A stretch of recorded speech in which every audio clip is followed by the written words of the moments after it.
sa hinay-hinay ba.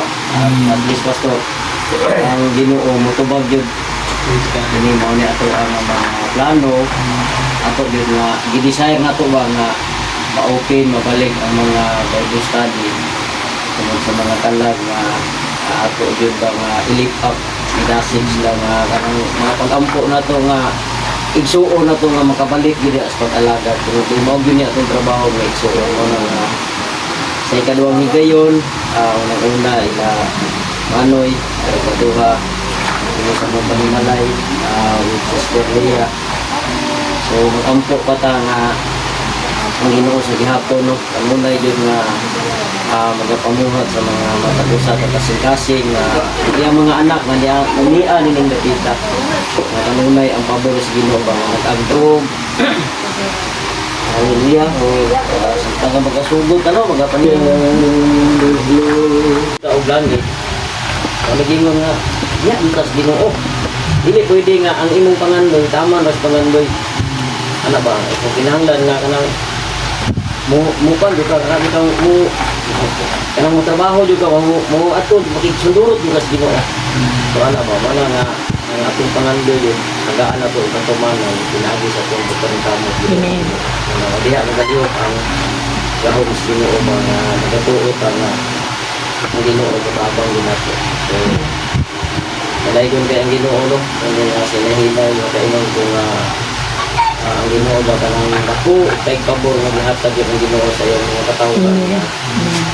Napay mga panahon nga sama niini ko pabor pasalamatan nato nga nang wala pa nibalik ang Ginoo. Wala na matabo, wa pa nibalik ang Ginoo. Wala pa pag nibalik ang atong kinabuhi diya sa Ginoo. So ang pasabot na po, nibalik baga pinagis kamatayon ba? Wala pa tan abdan sa kamatayon. Ano nga nindot kini gabulong karon. So mag-ampo kita nga ang mga seksyonan ng nakita tungod na sayon ng tanong kita na agad kayo mga tanag diri nga kinahanglan na din nato nga ibalik nato. So dayon ta. Nato ang mga pagpasalamat sa matagusa alang sa among matag sa kapinabuhi Lord, hindi siya Lord kanang aksidente Lord nga nahitabo ni siya but it is in accordance Lord sa among matag sa kapinabuhi Lord nga karon Lord sa kay gayon ng Lord ikaw Lord amo na pong mapatalingugan Ginoo mapaminawa na po Lord ang mga pulong Ginoo balik kami kanina Lord salamat daan Lord sa panalangin sa pulong Ginoo kami gabusog ka naman Lord kanunay ka Lord maghatag ay panalangin ni Lord nga mao'y mahimo namong kanang guidance kanunay Lord sa among paglawig ng kalibutan Lord hallelujah nga mahimo namong mahimo may makalabutay makalampos Lord hallelujah ni ining mga gitan ang pagsulay Ginoo Lord nga maabot kami Lord sa katapusan nga ikaw magasugat ka namo og welcome my child my faithful servant. Salamat Lord sa mga pagbuhat dalang ka namo Lord ang pagsuganan para ihatod namo Lord ang kalaugan Lord ya lamang kanimo ug ang tanan magasutod praise the Lord. Praise the Lord. Ug makahimo na mo sa paglutod ng Ginoo hallelujah. Umayo ba ang Diyos? Amen. Sa tanang panahon mayong Diyos praise God ug yes no, sama sa kong kaingon akong pagpasalamat akong gili na lang ako ipadayag no pagpasalamat sa tuluhin ng Diyos tungod kay nalipay dito sa Ginoo pagkadumog na ako kay pag-inform ni Pastor Dodo sa ko ang Pastor karong Sabado napay kuan si Celia lagi mag-ano Bible study magdawat ng Bible study lipay kayo ko siguro na praise God okay lang ba kung Sabado Pastor kay siyempre nagtrabaho mo po si Pastor Leroy napod niya sa pagpaningkamot sa Matagadlaw so Sabado salamat sa Ginoo kay ang plano ingat pa ni Pastor Leroy no sa ni Solomon nga ang plano pero ang katumanan sa Ginoo. Amen. Hallelujah. So kani nayo man siya katumanan no pagtubok sa Ginoo nga naay plano ang Ginoo. Hallelujah sa atong matag-usa nga buhi. Amen. Praise God. So ang atong topic karon ng igsoon, hallelujah, It's about anong gitawag sa katong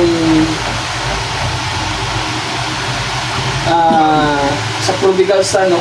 Kana bitawng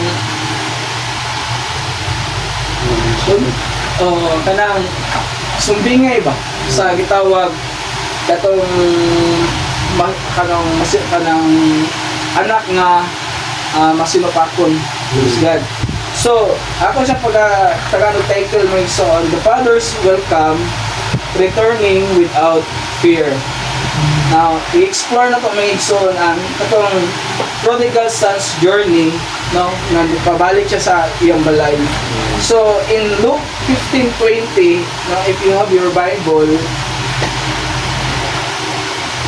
tingnan dito, but while he was still a long way off, his father saw him and was filled with compassion.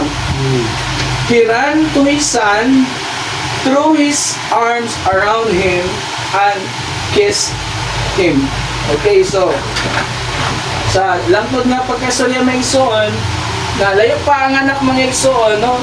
Kasi pag hanap-hanap pa, di pa kay klaro, pero nakita na sa amahan.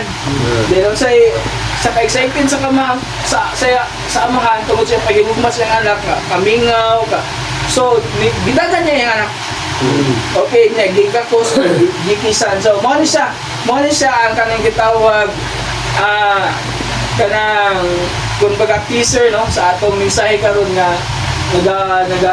nagahatag o kanabang highlights, no, sa atong mensahe karon ngayon. Sa Luke 15:11-24, diri na to, mo siya i-contextualize na to unsa ang nitabuan. So, Pastor Dodo, pakibasa ko sa Lucas 15 tapos 11:24. Ingon, 11, og siya mingon, dihay usa ka tawo nga may duha ka anak nga lalaki. Og ang manghod miingon sa iyang amahan, ihatag kanako ang akong bahin sa katigayunan, o kanila iyang ibahin ang iyang katigayunan. Wala dagdag pila ka adlaw, sinahipos na niya ang iyang tanang kabtangan. Ang anak nga manghod ni panaw ngadto sa usa ka halayong yuta. Ug didto iyang giusik-usikan ang iyang katigayunan pinaagi sa pagkinabuhi na mapatuyangon. Kasi og nagasto na niya ang tanan. Niabot ang usa kada kung gutom ni atong yutaa. Og siya misugod pagbati sa kawaladon.